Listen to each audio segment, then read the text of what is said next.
Halo semuanya. Oke, langsung aja kita bedah topik yang super menarik kali ini. Kalian pasti udah nggak asing kan sama legenda yang paling terkenal sekaligus ditakuti di Indonesia? Terutama kalau kita ngomongin kawasan Geopark Ciletuh, Palabuhan Ratu, yaitu larangan keras pakai baju warna hijau di pantai selatan. Dari zaman kakek nenek kita sampai sekarang kita selalu diwanti-wanti buat nggak pakai warna ini kalau lagi main ombak di sana. Tapi, coba deh kita pikirin lagi, apakah ini murni urusan mistis? Atau jangan-jangan ada penjelasan sains yang logis di baliknya? Nah, di penjelasan kali ini, kita bakal kupas tuntas kearifan lokal ini pakai kacamata ilmu pengetahuan.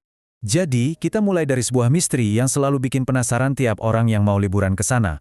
Beneran gak sih, Kanjeng Ratu Kidul, sang penguasa Laut Selatan, bakal marah dan nyapu pengunjung pantai cuma karena mereka pakai baju hijau?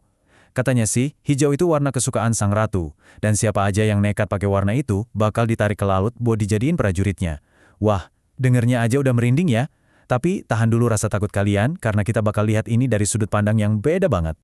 Masuk ke bagian pertama, kita bahas dulu misteri di balik mitos Laut Selatan ini.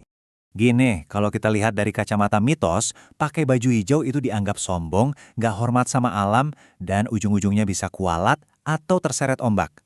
Sebenarnya niatnya baik sih, biar kita lebih rendah hati kalau lagi berhadapan sama laut yang ganas.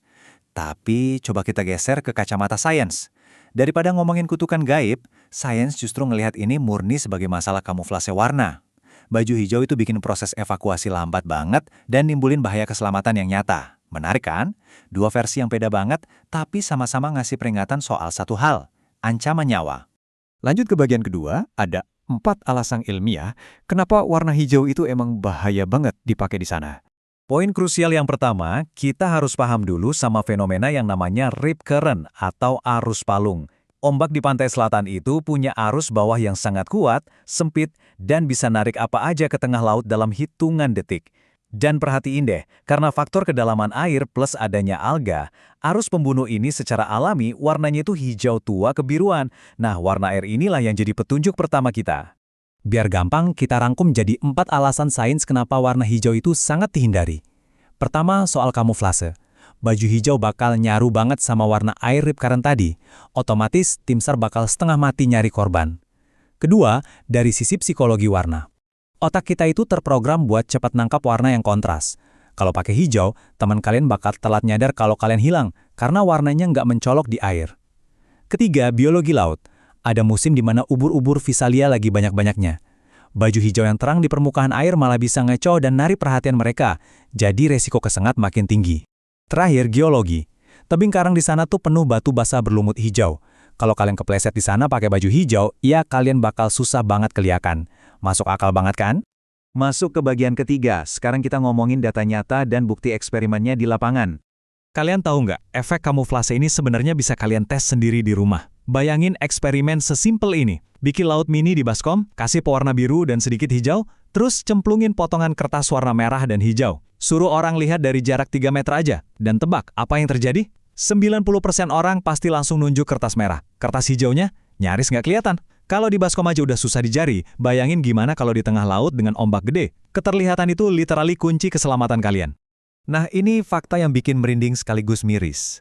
Kalau kita cek data dari BPBD Sukabumi tahun 2023, ada angka yang mengejutkan banget.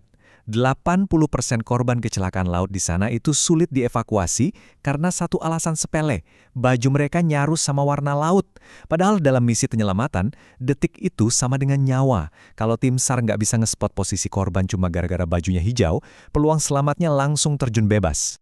Jadi buat kalian yang mungkin masih mikir kalau larangan ini cuma tahayul jadul, coba kita pakai logika sehari-hari. Kalian pernah perhatiin nggak, kenapa helm kuli bangunan selalu warna kuning atau putih? Atau kenapa rompi pelampung warnanya selalu oranye terang ngejreng? Ya murni buat safety, biar gampang dilihat dari jauh. Pantai selatan yang ganas itu ibarat proyek alam liar yang penuh bahaya. Pakai warna terang di pantai itu sebenarnya SOP keselamatan yang sama persis. Apalagi Geopark Ciletuh itu punya mandat langsung dari UNESCO buat ngedukasi soal mitigasi bencana pakai kearifan lokal. Intinya, mitos ini tuh cara orang Sunda zaman dulu ngelakuin mitigasi bencana. Keren ya? Dan ini ngebawa kita ke bagian keempat, mitos sebagai bentuk mitigasi bencana. Aku suka banget sama pepatah yang bilang, leluhur kita adalah ilmuwan tanpa gelar. Gini ya, orang zaman dulu mana ngerti istilah akademis kayak rip current atau kamuflase visual. Tapi mereka itu pengamat alam yang luar biasa teliti. Mereka sadar kalau ada pola, Kok orang yang hilang terseret ombak kebanyakan pakai baju hijau? Karena mereka nggak punya istilah sainsnya, mereka mengemas protokol safety pesisir ini jadi sebuah mitos mistis soal ratu penguasa laut. Alasannya simpel banget, rasa takut ke hal gaib itu jauh lebih efektif bikin orang nurut daripada dijelasin pakai rumus ilmiah yang jelimet. Tujuannya satu, biar orang-orang pada selamat. Jadi, kesimpulan utamanya buat kalian yang mau jalan-jalan ke Geopark Ciletuh Palabuhan Ratu, gampang banget kok. Pakai aja baju dengan warna terang yang kontras, kayak merah, oranye, atau kuning. Ingat prinsip ini, jaga adab, jaga nyawa. Kita menghormati mitos setempat sebagai bentuk adab kita pada budaya lokal. Tapi di saat yang sama, kita patuh sama sains di baliknya untuk menyelamatkan nyawa kita sendiri. Win-win solution kan? Wah, nggak nyangka ya. Ternyata tahayul kuno yang kedengarannya mistis banget bisa punya akar sains dan fungsi mitigasi yang sekeren ini. Nah, sebagai penutup, aku pengen ngajak kalian mikir nih. Coba deh inget-inget lagi soal budaya di daerah kalian sendiri. Kira-kira mitos kuno apa lagi ya yang sebenarnya adalah sains penyelamat nyawa yang lagi menyamar? Coba dipikirin, dan sampai jumpa di bedah materi kita selanjutnya.